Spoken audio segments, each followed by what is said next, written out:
Atal auditorium hall ખાતે ભારત યુવા સંવાદ કાર્યક્રમ કેન્દ્રીય મંત્રી મનસુખભાઈ માંડવિયાની અધ્યક્ષતાએ યોજાયો। મહારાજા કૃષ્ણકુમારસિંહજી ભાવનગર યુનિવર્સિટી ખાતે આવેલા અટલ ઓડિટોરિયમ હોલમાં ભારત યુવા સંવાદ કાર્યક્રમનું આયોજન કરવામાં આવ્યું હતું।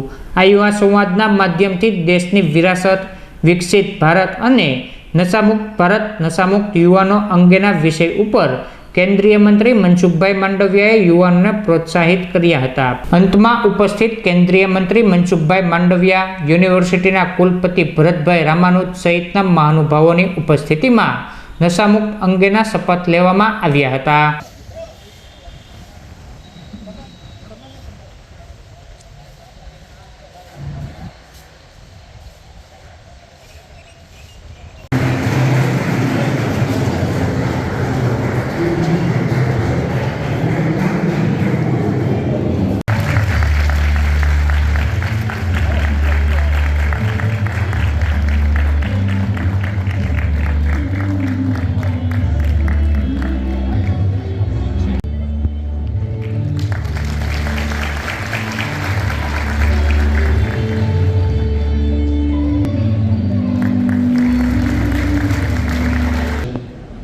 અત્રે ઉપસ્થિત સૌ મહેમાનોને આવકારતા હાર્દિક આનંદ અનુભવું છું અને આજના કાર્યક્રમની શરૂઆત આપણે આપણા વિશ્વવિદ્યાલયની પરંપરા મુજબ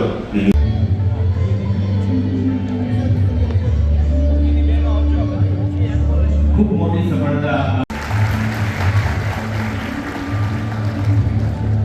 જો પ્રેરણાદાયી અને પ્રોત્સાહક સાબિત થઈ રહ્યા છે।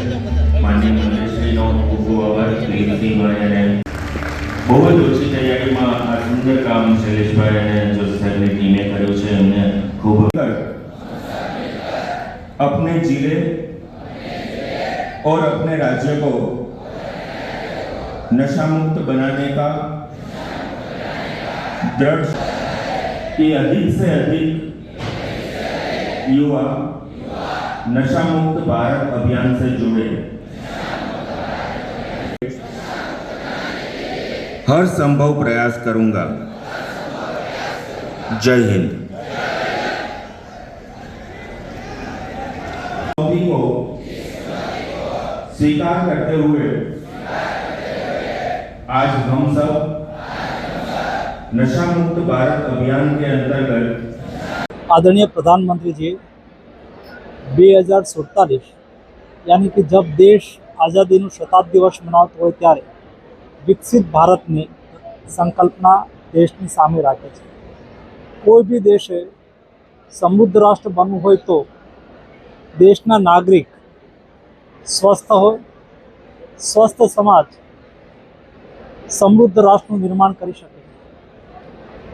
એ ઉદ્દેશને સિદ્ધ કરવા માટે પ્રધાનમંત્રીજી સમગ્ર દેશની અંદર 100 સપ્તાહ માટે નશામુક્ત યુવા ફોર વિકસિત ભારત અભિયાન ચાલુ કર્યું છે।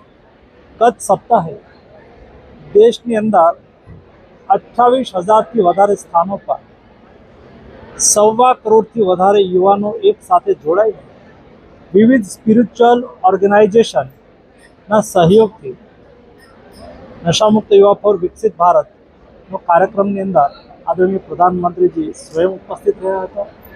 આ કાર્યક્રમ આગામી દિવસોની અંદર યુવાઓ દ્વારા ચલાવવામાં આવે, યુવાઓ સંકલ્પ લે, યુવાઓ વિકસિત ભારતના રાહબર બને અને 2047ની અંદર ભારત વિકસિત બને એના પાયાની અંદર દેશનો નાગરિક ફિટ રહે, દેશના યુવાનો ફિટ રહે, દેશના યુવાનો સશક્ત બને, દેશના યુવાનો સક્ષમ બને તો દેશ વિકસિત બને।